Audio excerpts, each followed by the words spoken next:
نستغفره ونؤمن به ونتوكل عليه ونعوذ بالله من شرور أنفسنا ومن سيئات أعمالنا من يهده الله فلا مضل له ومن يضلله فلا هادي له ونشهد أن لا إله إلا الله وحده لا شريك له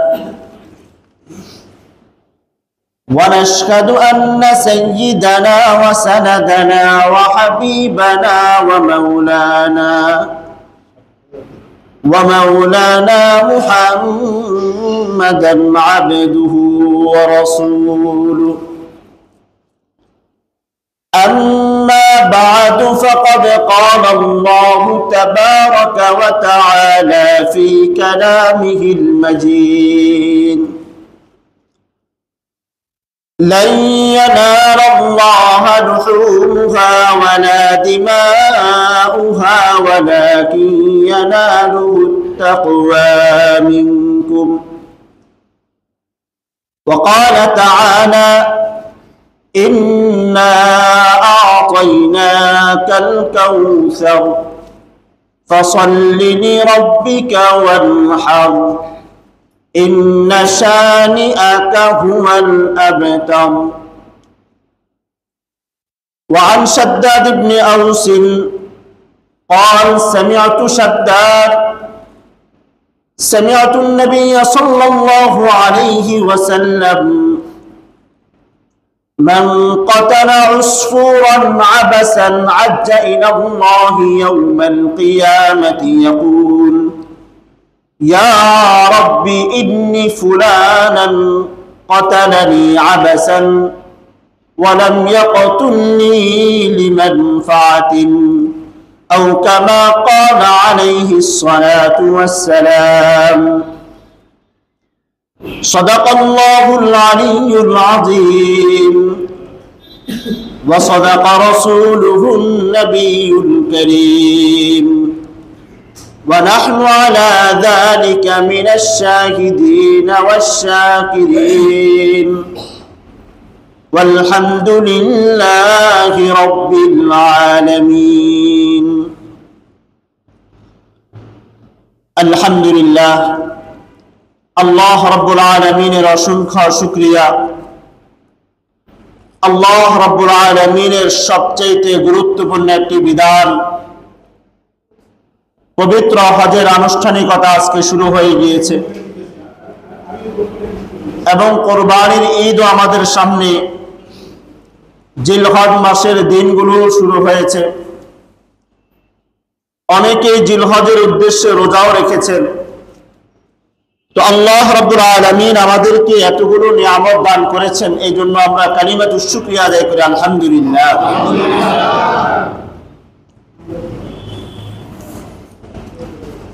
কুরবানির ইতিহাস সম্পর্কে আমাদের অনেকেরই মোটামুটি সকলের ধারণা আছে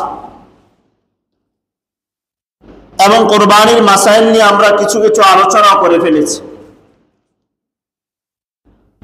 আজকে আমরা আমাদের আলোচ্য বিষয় থাকবে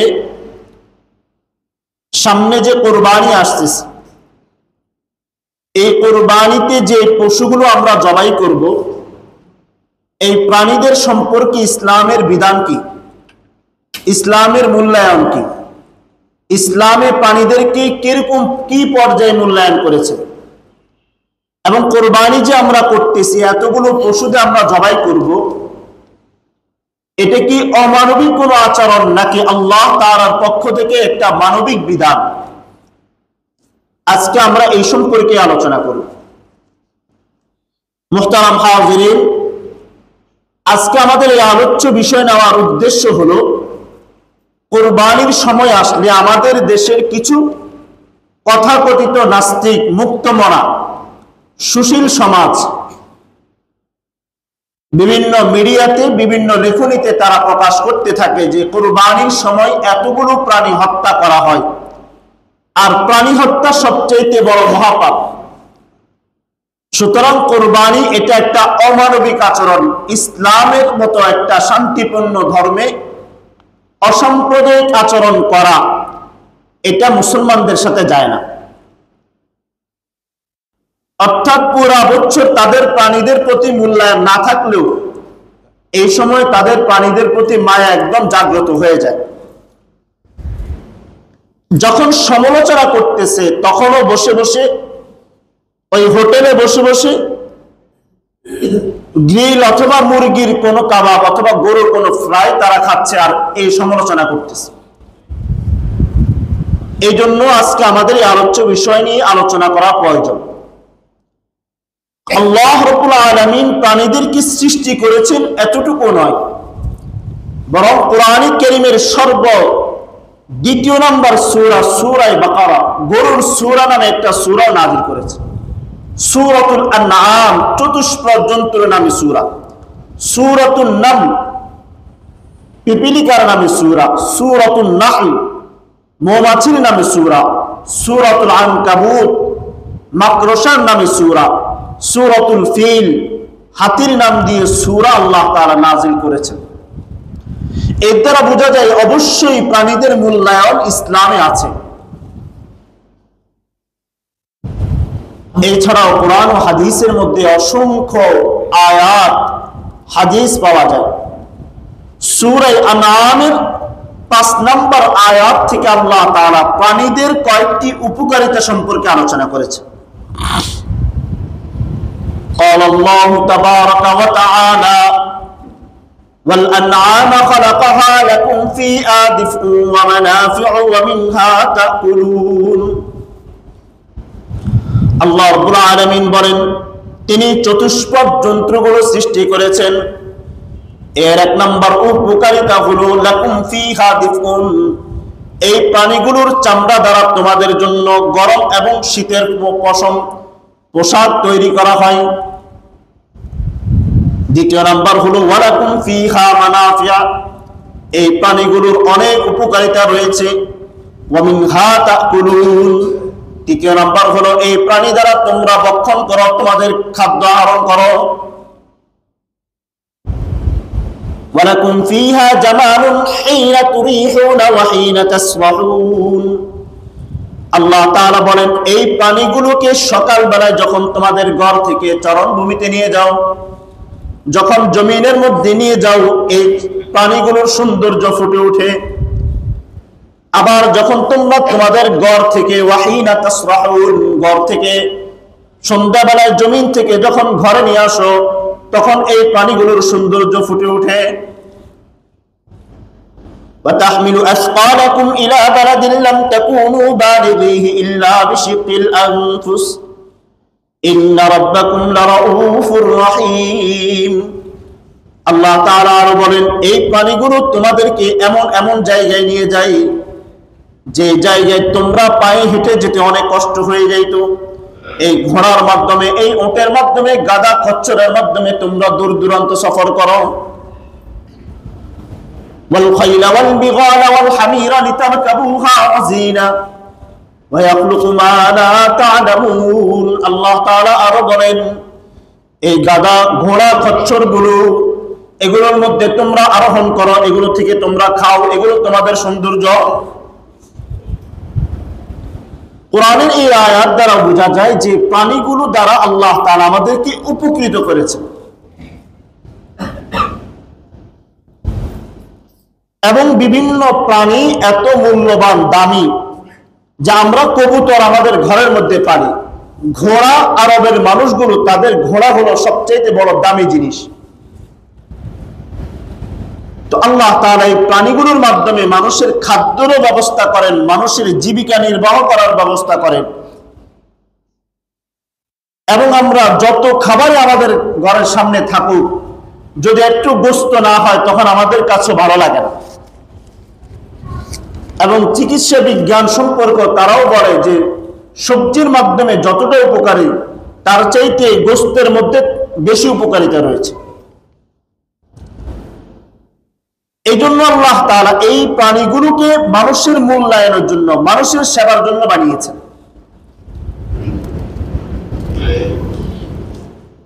আল্লাহ তাআলা আমাদের উপর এই প্রাণীদেরকে আনুগত্যশীল বানিয়ে দিয়েছেন।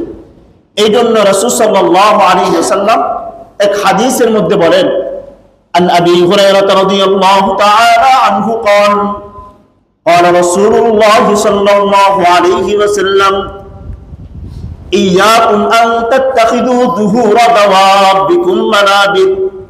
রাসূল বলেন, তোমরা চতুষ্পদ জন্তুগুলোর পিঠকে তোমাদের জন্য মিম্বার বানিও না, অর্থাৎ তোমরা এই প্রাণীগুলোদেরকে তোমাদের বাহনের জন্য সারা দিন সেখানে উঠে বসে থাকিও না। فإن الله إنما سخرها لكم لتبلغكم إلى بلد لم تكونوا بالغيه إلا بشق الأنفس। কেননা এই চতুষ্পদ জন্তুগুলো আল্লাহ তাআলা তোমাদের জন্য সৃষ্টি করেছেন, এগুলো তোমাদেরকে দূর দূরান্ত নিয়ে যায়, যেখানে তোমরা কষ্ট করে সফর করতে হতো, প্রাণীগুলো তোমাদেরকে সেখানে নিয়ে যায়। ওয়াজআলা লাকুমুল আরদ, আল্লাহ তাআলা তোমাদের জন্য জমিনকে স্থির করে দিয়েছে। ফাআলাইহা ফাকদু হাজাতাকুম, এই জন্য তোমরা জমিনে এই প্রাণীদের মাধ্যমে তোমাদের উপকার গ্রহণ করো। অপর এক হাদিসের মধ্যে রাসূল বলেন, তোমরা এই বাকশক্তিহীন প্রাণীদেরকে কষ্ট দিও না। আল্লাহ রাসূল সাল্লাল্লাহু আলাইহি ওয়াসাল্লাম একটা গাধার পাশ দিয়ে যাচ্ছিলেন। রাসূল সাল্লাল্লাহু আলাইহি ওয়াসাল্লাম বিবাইরিন, একটা উটের পাশ দিয়ে রাসূল যাচ্ছিলেন। কদ লাহিকা যহরুহু বিবাতনিহি, এই উটটা পেটের ক্ষুধার কারণে তার পিঠ এবং পেট একরকম হয়ে গিয়েছে। রাসূল সাথে সাথে ডাক দিয়ে বললেন, ইয়াকুম ইত্তাকুল্লাহা ফি হাযিহিল বাহাইমিল মুজামাতি, হে আমার সাহাবীরা, তোমরা এই প্রাণীদের বাকশক্তিহীন প্রাণীদের ব্যাপারে আল্লাহ তাআলাকে ভয় করো। ফারকাবুহা ওয়া কুলুহা সালিহাতান, এই প্রাণীগুলোর উপর তোমরা তোমাদের জীবন যাপনের জন্য এই প্রাণীগুলোকে ব্যবহার করো, কিন্তু সুন্দরভাবে ব্যবহার করো। এগুলোকে যখন খাবে তখন উত্তম রূপে খাও। এই জন্য এই আয়াত দ্বারা, এই হাদিসগুলো দ্বারা বোঝা যায় ইসলাম প্রাণীদেরকে মূল্যায়ন করেছেন।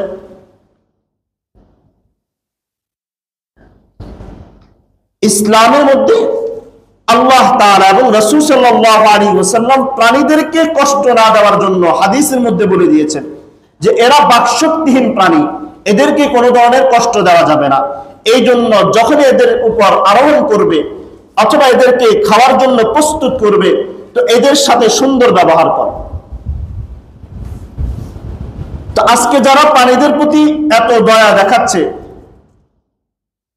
প্রাণীদেরকে তারা নিজেরা ভক্ষণ করতেছে, কিন্তু মায়াটা দেখাচ্ছে মুসলমানদের এই ধর্মীয় উৎসবের সময় আসা। অথচ ইসলাম তার আগে 1400 বছর আগে এই প্রাণীদের মূল্যায়ন করে গিয়েছে। আমরা 6টা দিক নির্দেশনা ইসলামের পাবো এই প্রাণীদের সম্পর্কে। আবু দাউদ শরীফ সহ আবু দাউদ শরীফের মধ্যে বেশিরভাগ হাদিস নিয়ে আসা হয়েছে। আল্লাহ রাসূল সাল্লাল্লাহু আলাইহি ওয়াসাল্লাম বলেন, তোমরা প্রাণীদের উপর দয়া করো, অনুগ্রহ করো, তো আল্লাহ তাআলা আসমানের ফেরেশতারা এবং আল্লাহ তাআলাও তোমাদের উপর দয়া করবে। عن عبد الله بن عمر رضي الله تعالى عنه قال قال رسول الله صلى الله عليه وسلم الراحمون يرحمهم الرحمن। রাসূল বলেন, যারা দয়া করে, অনুগ্রহ করে, আল্লাহ তাআলা তাদের উপর অনুগ্রহ করেন। ইরহামু মান ফিল আরদি ইয়ারহামকুম মান ফিস সামা, হে দুনিয়ার অধিবাসীরা, তোমরা দুনিয়ার জমিনের প্রাণীদের উপর, জমিনের মানুষের উপর অনুগ্রহ করো, তাদের প্রতি দয়া দেখাও। তো ইয়ারহামকুম মান ফিস সামা, তাহলে আসমান ওয়ালারা তোমাদের উপর দয়া করবে। আর রাহিমু সুজনাতুম মিনার রহমান, তোমরা আত্মীয়তার বন্ধনকে, সম্পর্ককে ছিন্ন করিও না। ফামান ওয়াসালাহা ওয়াসালাহুল্লাহ ওয়া মান কাতাআহা কাতাআহুল্লাহ, যে ব্যক্তি দুনিয়াতে কোনো আত্মীয়তার সম্পর্ক ছিন্ন করে দেয়, আল্লাহ তাআলা তার সম্পর্ক ছিন্ন করে দেয়। আর যে আত্মীয়তার সম্পর্ক বজায় রাখে, আল্লাহ তাআলা তার সাথে সম্পর্ক রেখে দেন। এই জন্য রাসূল বলেন তোমরা প্রাণীদের উপর, দুনিয়াবাসীদের উপর দয়া করো, প্রাণীদের উপর দয়া করো। এই হাদিসের মধ্যে রাসূল প্রথম দিক নির্দেশনা দিলেন যে তোমরা প্রাণীদের উপর দয়া করো, তাদের উপর অনুগ্রহ করো, তাদের সাথে সৎ ব্যবহার করো। দ্বিতীয় নম্বর রাসূল আরেক হাদিসের মধ্যে বলেন তোমরা জীবিত প্রাণীদেরকেও কষ্ট দিও না।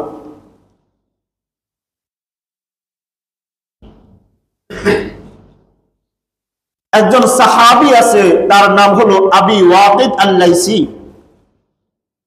এই সাহাবী থেকে বর্ণিত, লম্বা কদিমান নবী সাল্লাল্লাহু আলাইহি ওয়াসাল্লাম আল মদিনা, রাসূল যখন মদিনাতে গেলেন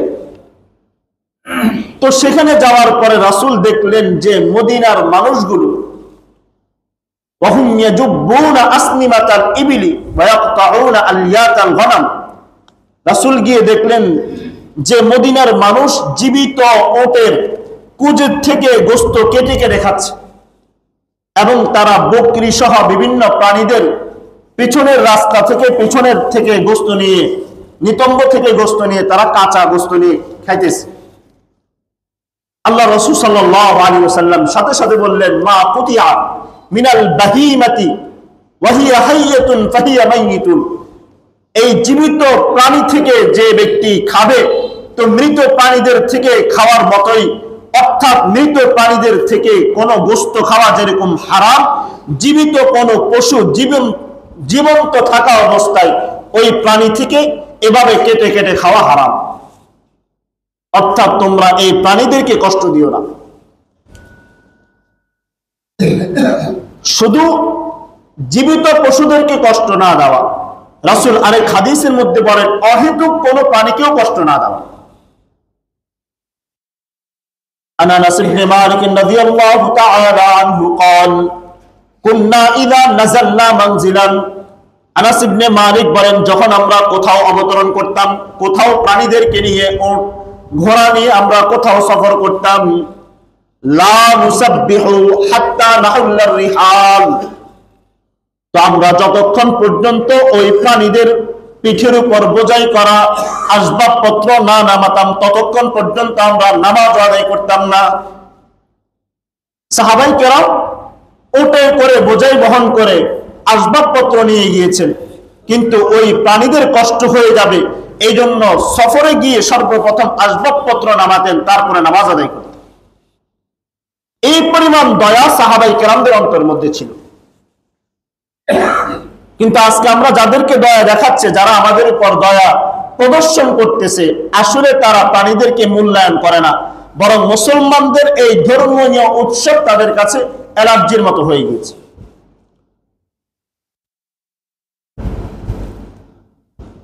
এই জন্য প্রাণীদেরকে কষ্ট না দেওয়া, জীবিত অবস্থায়ও না, মৃত অবস্থায়ও না। অনেক প্রাণীদেরকে দেখা যায় কোরবানির সময় তাদের শরীরের মধ্যে দাগ দিয়ে দেওয়া হয়, অর্থাৎ অমুক মালিকের একটা নিদর্শন দিয়ে দেওয়া হয় যে এটা অমুক কোম্পানি, অমুক মালিকের।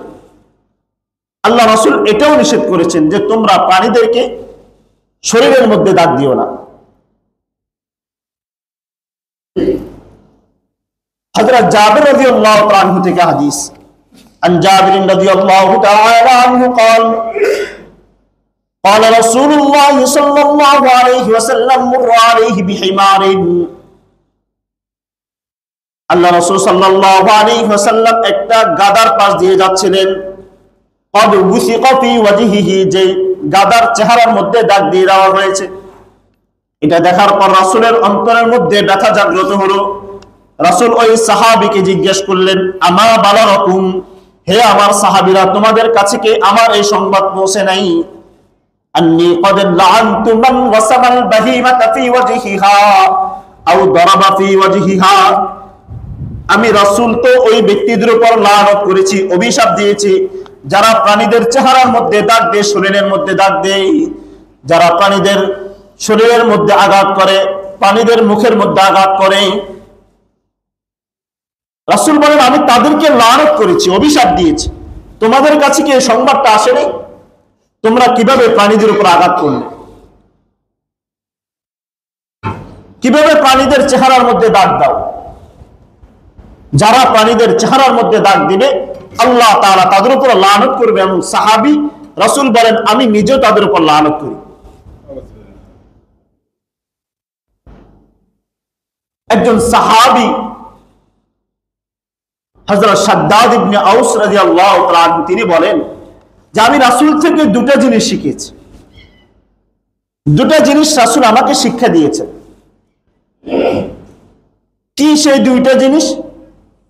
ইন্নাল্লাহা কাতাবা আলাল ইহসান আলা কুল্লি শাই, আল্লাহ তাআলা পৃথিবীর সমস্ত বস্তুর উপর আল্লাহ তাআলা অনুগ্রহ করেছেন। রাসূল বলেন ইযা কাতালতুম ফাআহসিনুল কিতলাতা, যখন তোমরা কোনো মানুষকে হত্যা করবে, কোনো প্রাণীকে হত্যা করবে, কোনো প্রাণীকে শিকার করবে, তখন উত্তম রূপে শিকার করো।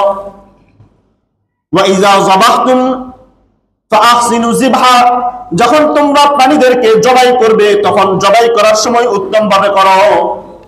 ওয়াল ইউহিদ্দা আহাদুকুম শাফরাতাহু ফালইউরিহ যাবিহাতাহু, তোমরা প্রাণীদেরকে জবাই করার জন্য যখন প্রস্তুত হয়ে যাবে তখন তোমাদের ছুরিগুলোকে ভালো করে ধার দিয়ে দাও, যাতে করে ওই প্রাণীর কোনো ধরনের কষ্ট না হয়। হযরত শাদ্দাদ ইবনে আউস বলেন আমি রাসূল থেকে দুটো জিনিস শিখেছি। সিনতানে হাফিজতুহুমা আন রাসূলিল্লাহ সাল্লাল্লাহু আলাইহি ওয়াসাল্লাম। এক হলো রাসূল বললেন যে আল্লাহ তাআলা পৃথিবীর সমস্ত বস্তুর উপরে ইহসান করেন, অনুগ্রহ করেন। এই জন্য যখন কাউকে হত্যা করবে অন্তত তাকে হত্যা করার সময় তাকে কষ্ট দেওয়া যাবে না। যুদ্ধের ময়দানে কাফেরদের সাথে লড়াই হচ্ছে, তখন ওই কাফেরের চেহারার মধ্যে আঘাত করা যাবে না, তার এমন শরীরের অঙ্গের মধ্যে আঘাত করা যাবে না যার দ্বারা তার কষ্ট হয়ে যায়। এমন ভাবে আঘাত করতে হবে যাতে করে সে মারাও যায় কিন্তু কোনো ধরনের কষ্ট না হয়। এবং যখন জবাই করবে তখন তোমাদের ছুরিগুলোকে ভালো করে ধার দিয়ে যাও যাতে করে প্রাণীর কষ্ট না হয়। ইসলাম এত মানবিক একটা ধর্ম যে প্রাণীদেরকে জবাই করবে, এই ক্ষেত্রে ইসলাম বলতেছে তোমাদের ছুরিগুলো ভালো করে ধার দিয়ে দাও যাতে করে তোমাদের প্রাণীদের কষ্ট না হয়।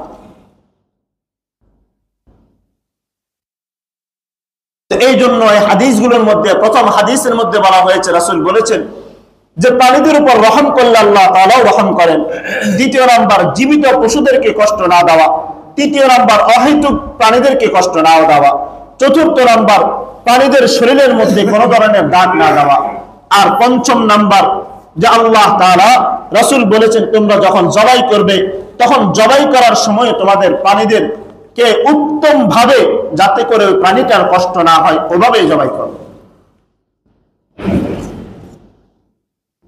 এখন আমরা কয়েকটা হাদিস সম্পর্কে আলোচনা করব যে ইসলামের নবী আমাদের নবী মুহাম্মদ সাল্লাল্লাহু আলাইহি ওয়াসাল্লাম প্রাণীদের প্রতি কি পরিমাণ দয়া ছিল এবং সাহাবায়ে কেরামদের প্রাণীদের প্রতি কি পরিমাণ দয়া মায়া ছিল। হযরত সাঈদ ইবনে জুবাইর রাদিয়াল্লাহু তাআলা আনহু থেকে বলেন মাররা ইবনে উমর বিকুরাইশ মিন ফিতিয়ার মিন কুরাইশ, ইবনে উমর রাদিয়াল্লাহু তাআলা আনহু একদিন কুরাইশদের একটা দলের পাশ দিয়ে কিছু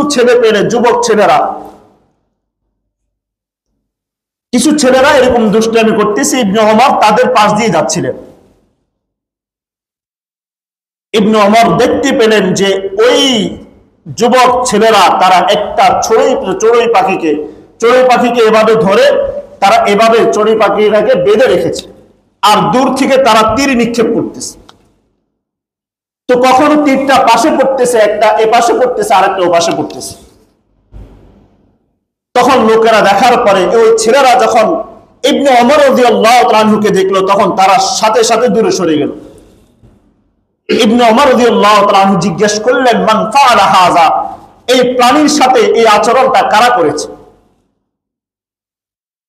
এরপর ইবনে উমর বলেন লাআনাল্লাহু মান ফাআলা হাযা, আল্লাহ তাআলা ওই ব্যক্তির উপর লানত করেছেন যারা এভাবে পশুদেরকে কষ্ট দেয়। ইবনে উমর আরো বলেন লাআনা রাসূলুল্লাহ সাল্লাল্লাহু আলাইহি ওয়াসাল্লাম মান ইত্তাখাযা ফীহি রূহু গরাজান, রাসূল বলেছেন, ইবনে উমর বলেন রাসূল ওই ব্যক্তির উপর লানত করে যারা এরকম প্রাণীদেরকে ধরে ধরে প্রাণীদেরকে কষ্ট দেয়। একটা চড়ুই পাখি তার কোনো ধরনের অপরাধ করে নাই, তার দ্বারা কোনো ক্ষতি হয় নাই, কিন্তু তাকে কষ্ট দিচ্ছে। ইবনে ওমর সাথে সাথে বললেন যে এই ব্যক্তির উপর আল্লাহ তাআলারও লানত, রাসূলেরও লানত। ইসলাম প্রাণীদেরকে মূল্যায়ন করেছে। আরেকটা ঘটনা পাওয়া যায় হাদিসের কিতাবের মধ্যে। আল্লাহ রাসূল সাল্লাল্লাহু আলাইহি ওয়াসাল্লামের একজন সাহাবী হযরত আব্দুল্লাহ ইবনে জাফর রাদিয়াল্লাহু তাআলা আনহু থেকে, عن جعفر رضي الله تعالى عن عبد الله بن جعفر رضي الله تعالى عنه قال أردفني رسول الله صلى الله عليه وسلم خلفه ذات يوم। ওই সাহাবী বলেন, একদিন আমি রাসূলের সাথে, রাসূলের খচ্চরের পিছনে আমি রাসূলের সাথে বসলাম। রাসূল সামনে বসলেন, আমি পেছনে বসলাম। فأسر إلي حديثا لا أحدث به أحدا من الناس। আল্লাহ রাসূল আমার কানে কানে একটা কথা বললেন, গোপনে একটা কথা বললেন, যেই কথা রাসূল আর কাউকে বলেন নাই। সাহাবী বলেন, ওয়া কানা আহাব্বু মা ইস্তাতরা বিহি রাসূলুল্লাহ সাল্লাল্লাহু আলাইহি ওয়াসাল্লাম লিহাজাতিন হাদাফান আও হাইশা নাখলিন। ওই সাহাবী বলেন, রাসূল আমার কানে কানে বললেন। রাসূল কি বলেছেন? রাসূল বলেছেন, আমি দুই জায়গায় ইস্তেনজা করতে পছন্দ করি। একটা হলো যে জায়গার মধ্যে মরুভূমিতে কোনো একটা গাছের গোড়ারির মধ্যে, অর্থাৎ যেখানে মানুষ দেখবে না, আর একটা হলো উঁচু জায়গায়। রাসূল এই দুই জায়গায় ইস্তেনজা করতে পছন্দ করেন।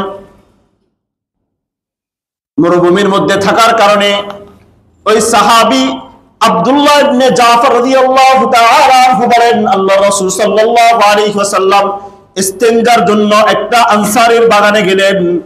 ওই বাগানে যাওয়ার পরে দেখলেন একটা উটনির বাচ্চা। ফালাম্মা রাআ an-নাবিয়্য সাল্লাল্লাহু আলাইহি ওয়াসাল্লাম হান্না ওয়া যারাফাত আইনাহু। ওই উটনির বাচ্চা রাসূলকে দেখার সাথে সাথে ওই উটনির বাচ্চা হি হি করে কান্না শুরু করে দিল, তার চোখ দিয়ে পানি বের হতে শুরু হলো। উটনির বাচ্চার চোখের পানি দেখে আল্লাহ রাসূল সাল্লাল্লাহু আলাইহি ওয়াসাল্লাম দ্রুত গেলেন। মাসাহা জিরাফাতু, রাসূল তার মাথা থেকে পিঠ পর্যন্ত এভাবে মুছে দিলেন। উটনির বাচ্চারা সাথে সাথে থেমে গেল, তার কান্না বন্ধ হয়ে গেল। এরপর রাসূল সাল্লাল্লাহু আলাইহি ওয়াসাল্লাম জিজ্ঞেস করলেন, মান হাযাল জামাল ওয়া লিমান হাযাল জামাল। এই উটের মালিকটাকে, তাকে আমার কাছে নিয়ে আসো। একজন আনসারী ব্যক্তি এসে বললেন, ইয়া রাসূলুল্লাহ, এটা হলো আমার উটনি। আল্লাহ রাসূল সাল্লাল্লাহু আলাইহি ওয়াসাল্লাম বললেন, আফালা তাত্তাকিল্লাহা বিহাযিহিল বাহিমাতিল্লাতী মাল্লাকাহাল্লাহু ইয়্যাহা। হে আমার সাহাবী, এই প্রাণীটা বাকশক্তিহীন প্রাণী, এটাকে আল্লাহ তাআলা তোমার মালিকানা দিয়েছে, তুমি কি এই প্রাণীর ক্ষেত্রে আল্লাহ তাআলাকে ভয় করবে না? ফাইন্নাহু শাকা আলাইয়া, তোমার এই প্রাণী আমার কাছে অভিযোগ করেছে, আন্নাকা তুজিউহু ওয়া তুদইবুহু, তুমি এই প্রাণীটাকে কষ্ট দাও, এই প্রাণীটাকে খাবার দাও না। একটা প্রাণী রাসূলের কাছে, উটনি রাসূলকে দেখে কান্না শুরু করে দিলেন। আর রাসূল সাল্লাল্লাহু আলাইহি ওয়াসাল্লাম সাথে সাথে সাহাবীকে ডাক দিয়ে বললেন, তুমি আল্লাহ তাআলাকে ভয় করতেছো না এই প্রাণী সম্পর্কে? তাহলে ইসলামের নবী যেখানে এই প্রাণীদের প্রতি এত দয়ালু, এত মায়া যে রাসূলের মধ্যে আছে, ওই রাসূল কুরবানির বিধান দিতে পারলেন, সে আল্লাহ তাআলা কুরবানির বিধান দিলেন। কিন্তু এখন আমাদের সামনে এসে মিডিয়াতে এসে বলে যে এখানে একদিনের কুরবানিতে হাজার হাজার পশু জবাই হয়ে যায়। এটা কত বড় মানবিক অমানবিক একটা আচরণ, অসাম্প্রদায়িক একটা আচরণ। ইসলামে তো পশু হত্যাকে বৈধ করে দিয়েছে।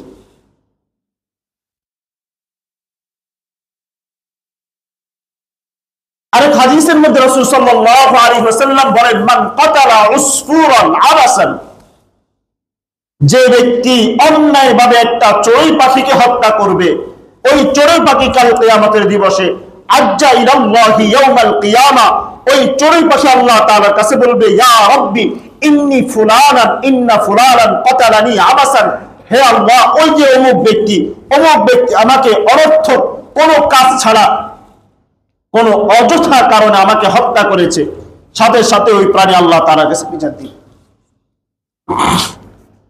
একটা চড়ুই পাখিকে হত্যা করার কারণে। ইসলামে প্রাণীদেরকে এই পরিমাণ মূল্যায়ন করা হয়েছে।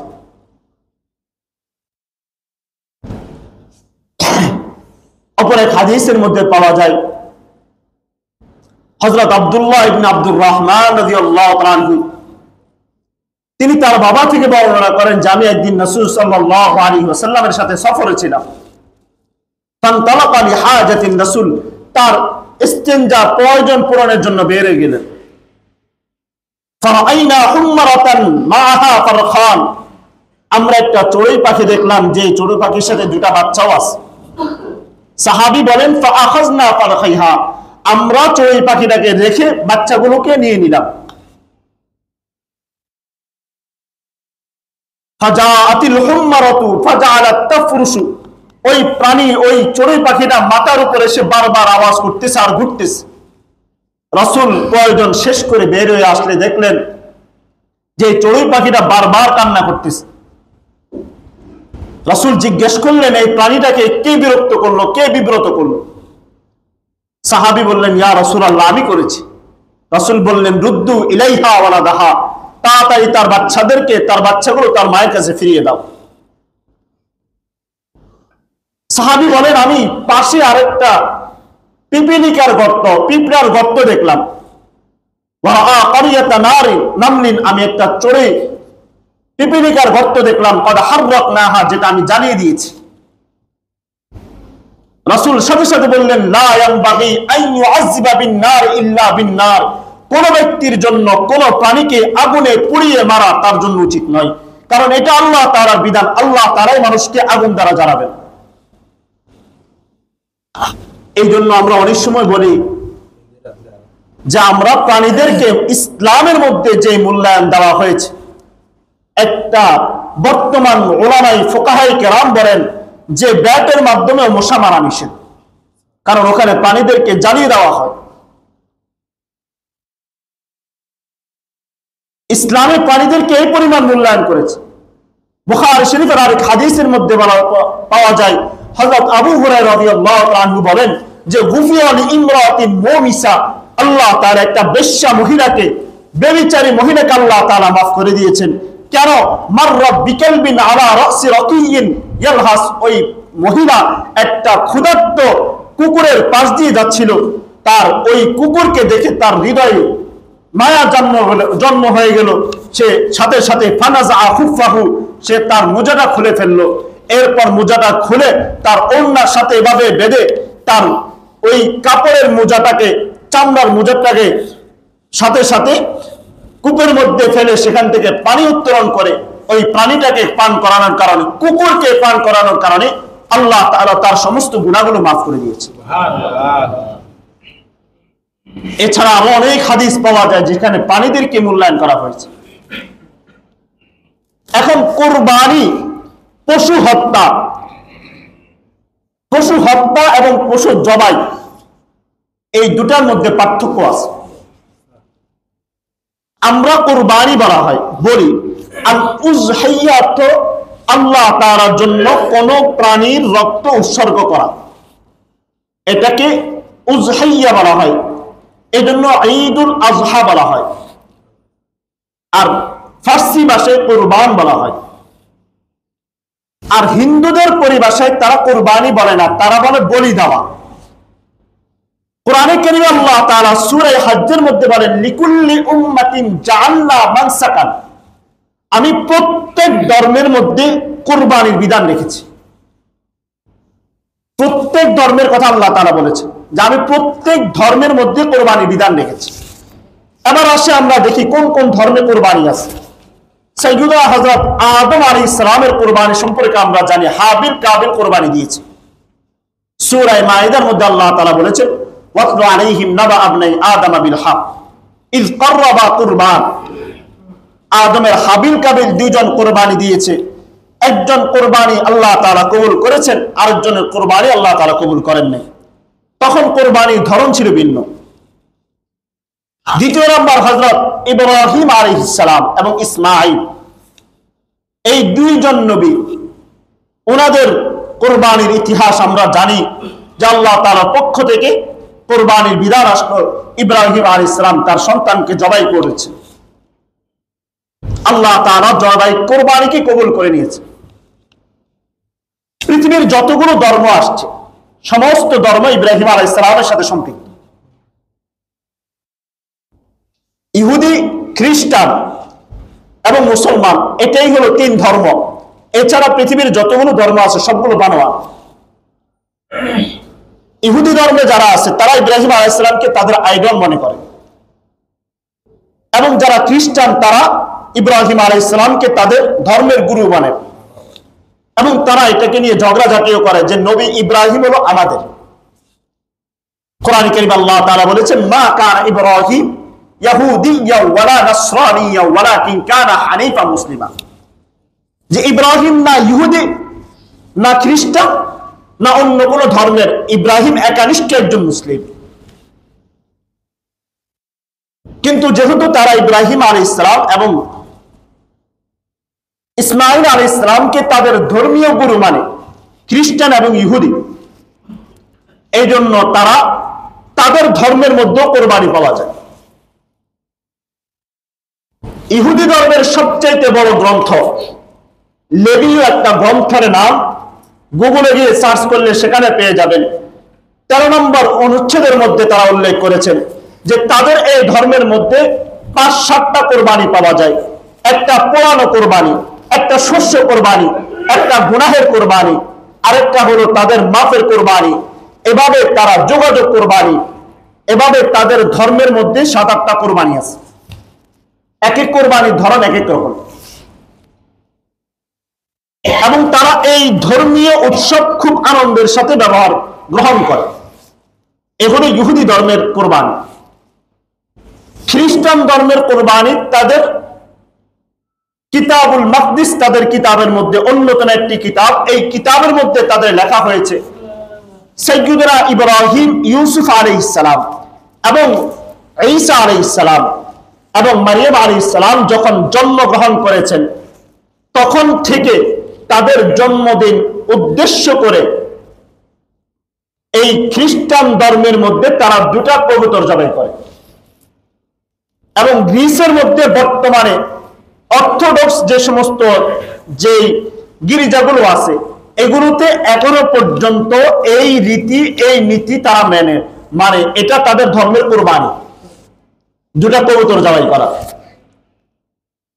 এবার আসে আমাদের সবচেয়ে সনাতন ধর্ম কোরবানি, যে ধর্মের কোনো অস্তিত্ব নাই, হিন্দু ধর্ম। এই হিন্দু ধর্মের মধ্যে বলি দেওয়া বলা হয়, পাঠা বলি দেওয়া একটা বড় ধরনের উৎসব তাদের পালন হয়। এবং এই দিনে তারা অসংখ্য প্রাণীদেরকে জবাই করে কোরবানি দেয়, প্রাণীদের নামে উৎসর্গ করে। এই জন্য তারা এই দিনে যে পাঠাগুলোকে জবাই করে, যেগুলোকে উৎসর্গ করে, এগুলোর গোশত তারা কম খায়। আসলে মূলত দেবী এই প্রাণী মা, দেবী মা এই পশুগুলোকে গ্রহণ করেছেন, এই জন্য পাঠার গোশত তুলনামূলক স্বাদ কম হয়। এবং যদি আমরা নেপালের মধ্যে দেখি, নেপাল এখানে প্রত্যেক 5 বছরে প্রায় 5 লক্ষ প্রাণী তারা জবাই করে, কোরবানি করে হিন্দু ধর্মে।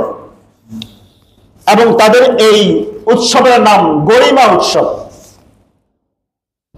এই উৎসবকে লক্ষ্য উদ্দেশ্য বানিয়ে প্রত্যেক 5 বছরে 5 লক্ষ প্রাণী তারা জবাই করে। তো আল্লাহ তাআলা যে বলেছেন লিকুল্লি উম্মাতিন জাআলনা মানসাকা, আমি প্রত্যেক ধর্মের মধ্যে কোরবানি রেখেছি, এগুলোর দৃষ্টান্ত পাওয়া যায়।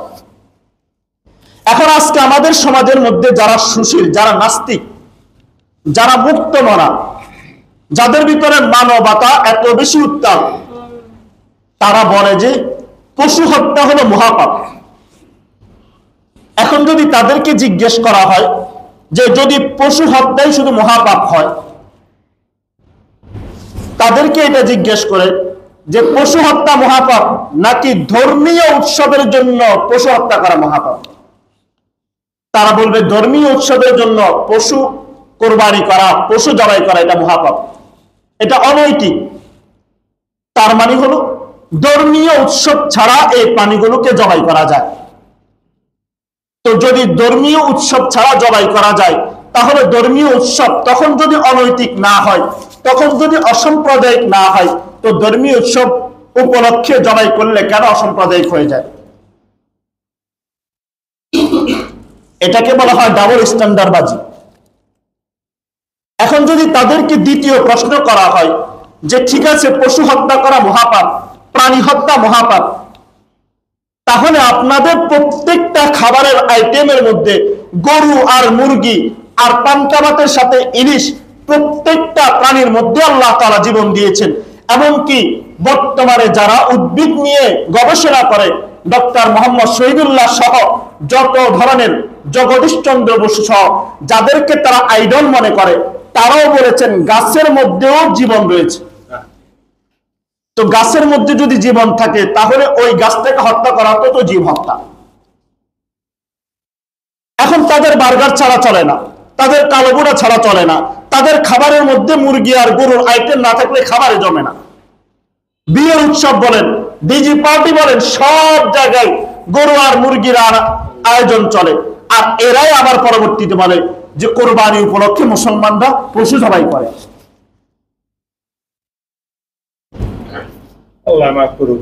এখন আমাদের জিজ্ঞাসা হলো, মানুষ হত্যা বেশি মহাপাপ না প্রাণী হত্যা মহাপাপ? প্রাণীর দাম বেশি নাকি মানুষের দাম বেশি?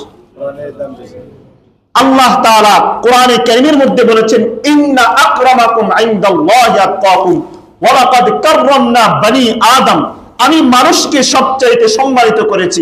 মানুষের জীবনের দাম সবচাইতে বেশি, মানুষের জীবনের মূল্যায়ন আল্লাহ তাআলার কাছে সবচাইতে বেশি।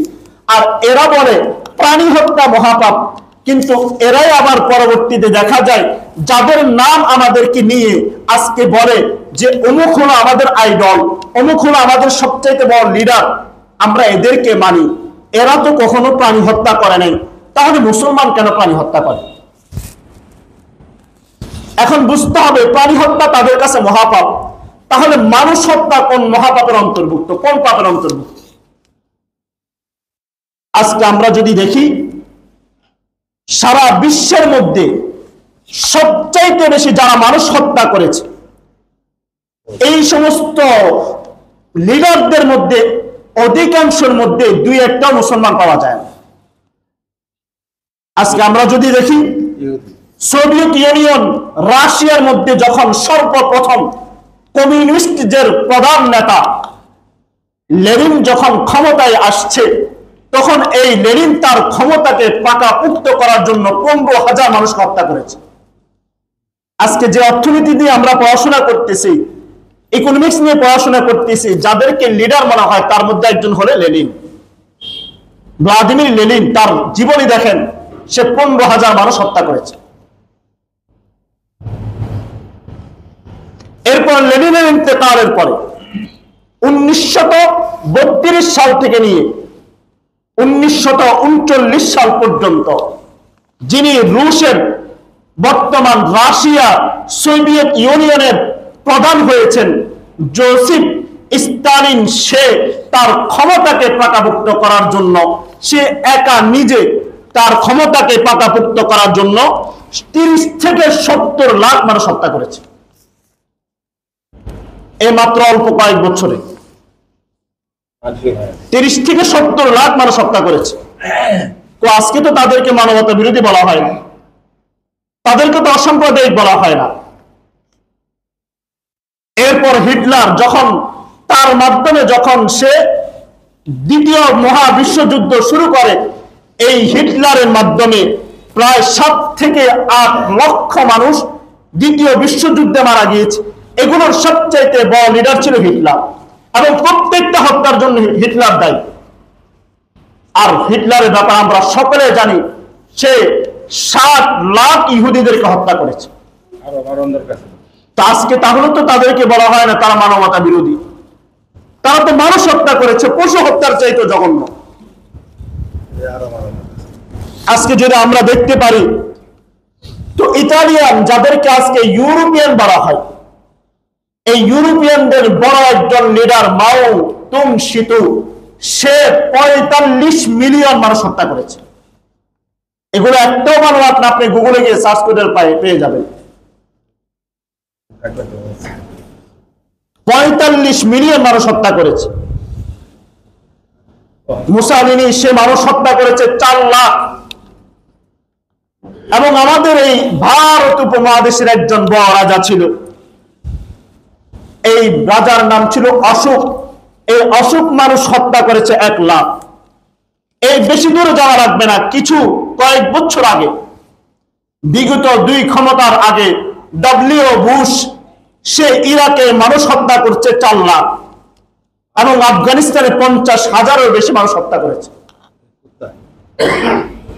এরপর আর বেশি দূরে লাগবে না, সবচাইতে শান্তিপূর্ণ ধর্ম গৌতম বুদ্ধ, গৌতম ধর্ম, বৌদ্ধ ধর্ম, যাদের এখানে প্রাণী ধরাও নিষেধ, প্রাণীতেই তাদের কাছে হারাম।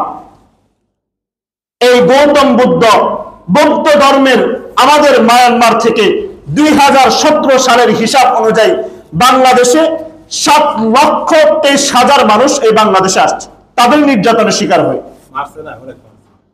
এরা কারা? যারা বলে প্রাণী হত্যা মহাপাপ, এবং তারা 80,000 মাদেরকে ধর্ষণ করেছে। এটা 2018 সালের জরিপ। এছাড়া এই পর্যন্ত বাংলাদেশে প্রায় 1,16,000 মানুষ বাংলাদেশে আসছে, রোহিঙ্গা। এছাড়া তো নির্যাতনের কোনো সীমানা নেই। আজকে সবচাইতে যাদেরকে বড় লিডার মনে করা হয়, নাস্তিকদের কাছে যাদেরকে আইডল মনে করা হয়, আজকে সেই ইসরায়েলের ইহুদিরা বিগত 86 বছরে 1 লক্ষের উপরে মানুষ হত্যা করেছে ফিলিস্তিনিদেরকে।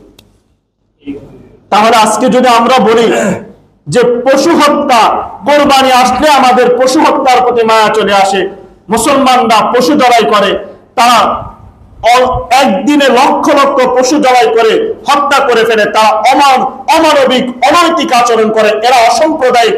তাহলে যাদেরকে সাম্প্রদায়িক বলে আজকে আমরা চিনি, এই সমস্ত মানুষগুলো যাদেরকে আমরা আইডল মনে করে চিনি, এরা যে 45 মিলিয়ন মানুষ হত্যা করেছে, 5 লাখ 7 লাখ মানুষ হত্যা করেছে, তাদের ব্যাপারে কেন আজকে আমাদের যুক্তি আসে না? তার মানে হলো যে উপরে ফিটপাট, ভিতরে সদরঘাট। এই জন্য কোরবানি, মুসলমান কোরবানি করার ক্ষেত্রে মুসলমান অনৈতিক কাজ করে না। মুসলমান কোরবানি একা একা ভক্ষণ করে না, বরং মুসলমান তার কোরবানি, মুসলমানের যে রব আল্লাহ তাআলা মানুষের পশু জবাইয়ের জন্য অপেক্ষা থাকে না। ওই খ্রিস্টান হিন্দুদের মতো তাদের প্রাণীদেরকে দেবীর সামনে উৎসর্গ করতে হয়, কিন্তু আমাদের আল্লাহ তাআলার সামনে প্রাণীদেরকে উৎসর্গ করতে হয় না। আল্লাহ তাআলা বলেন, রাসূল বলেন, যে রাসূল আল্লাহ তাআলা বলেছেন যে মানুষের পশুর জবাই করার পরে রক্ত জমিনে আসার আগে আগে, পড়ার আগে আগে আল্লাহ তাআলার কাছে মানুষের অন্তরে তাকওয়া পৌঁছে যায়। এবং মানুষ পশু জবাই করার ক্ষেত্রে, মুসলমানরা পশু জবাই করে, এর দ্বারা মুসলমান সামাজিকতা রক্ষা করে। মুসলমান নিজে খায়, তার পরিবারকে খাওয়ায়, তার আত্মীয় স্বজনদেরকে দেয়। মুসলমানরা কখনো একা একা ভক্ষণ করে না, মুসলমানরা পুরা সমাজকে নিয়ে খায়। এই জন্য যারা বলে প্রাণীদের সম্পর্কে যাদের মায়া বেড়ে যায়, এরাই আবার দেখবেন রাস্তাঘাটে বিভিন্ন জায়গায় রেস্টুরেন্টে গেলে এদের খাবার মুরগি আর গরু ছাড়া হজম হয় না। এই জন্য বুঝতে হবে এরা মুসলমানদের বিরুদ্ধে ষড়যন্ত্র করতেছে। মুসলমানদের একটা বিধানকে মুসলমানদের অন্তরের মধ্যে সন্দেহের বীজ বপন করে, মুসলমানদের অন্তর থেকে ঈমানের যে পাওয়ার, ঈমানের যে তাকাত, মুসলমানদের যে ধর্মীয় উৎসব, এগুলোকে তারা চিরদিন বন্ধ করে বেদিনদের মতো উৎসব পালন করার চেষ্টা করতেছে।